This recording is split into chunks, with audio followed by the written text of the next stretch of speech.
SpaceOper flexed his six-fingered hands as he prepared to transmit his final report to the Galactic Council. The blue-skinned scout had spent 3 Earth years observing the species called humans, infiltrating their society through advanced holographic disguise technology. What he had discovered would shake the foundation of their planned invasion. The initial assessment had been laughably simple. Humans appeared to be a primitive species, barely capable of interstellar travel, confined to a single planet, constantly warring among themselves. The Council's war strategists had dismissed them as insignificant obstacles to their expansion across this sector of the galaxy. But SpaceOper had seen something else entirely.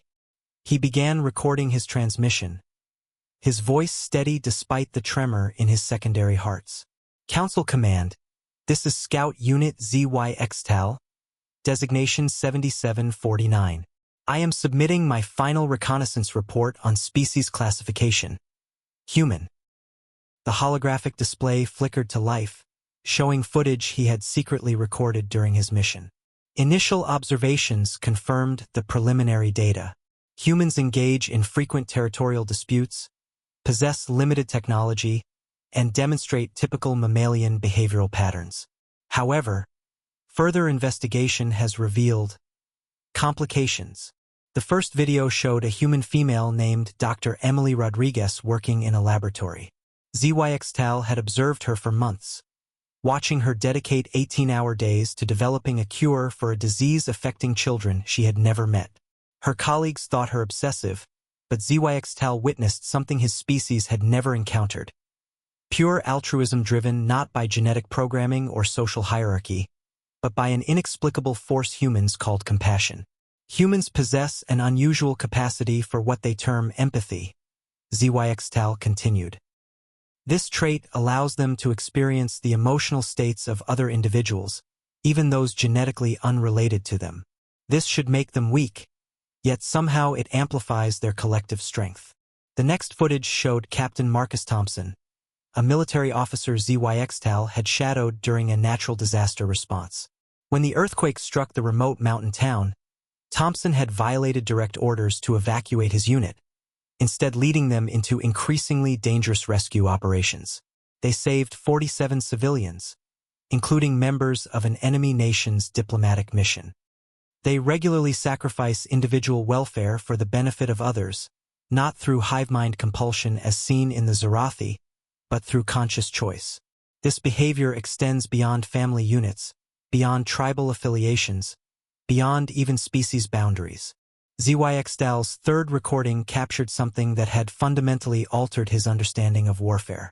During a heated political conflict, he watched as Maria Santos, a young teacher, stepped between 2 armed factions in her city. She had no weapons, no authority, no logical reason to intervene. Yet her simple act of standing in the middle of the street, arms outstretched, had caused both sides to lower their weapons and begin talking. Most disturbing of all, SpaceOper's voice dropped to barely above a whisper. Humans possess something my linguistic algorithms cannot adequately translate. The closest approximation is hope. Even in their darkest moments, facing insurmountable odds, they maintain belief in positive outcomes that statistical analysis proves impossible. The final video showed the aftermath of a terrorist attack. Instead of the expected chaos and revenge responses his species would have exhibited, SpaceOper recorded humans forming support networks, donating blood, offering shelter to strangers, and organizing peaceful vigils. Within days, they had transformed tragedy into determination to build something better. SpaceOper paused his recording, his advanced cranial processors struggling to quantify what he had witnessed. By every metric his civilization used to measure species strength, technology, military capability, resource control, humans should have been easily conquered. Yet they possessed something far more dangerous than weapons or numbers. Council Command, he resumed. I must revise my initial assessment. Humans are not the primitive species we believed. They weaponize compassion. They transform suffering into strength. They achieve victory through surrender, and they unite their species through individual sacrifice. His voice carried a warning that would echo through council chambers across 3 star systems.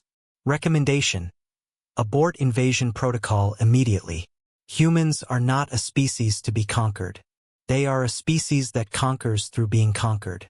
Any attempt at subjugation will result in our own transformation into something we no longer recognize. Zhuangtal ended the transmission and began preparing his ship for departure, knowing he carried knowledge that would change everything his people believed about strength, about power, and about what it truly meant to be human.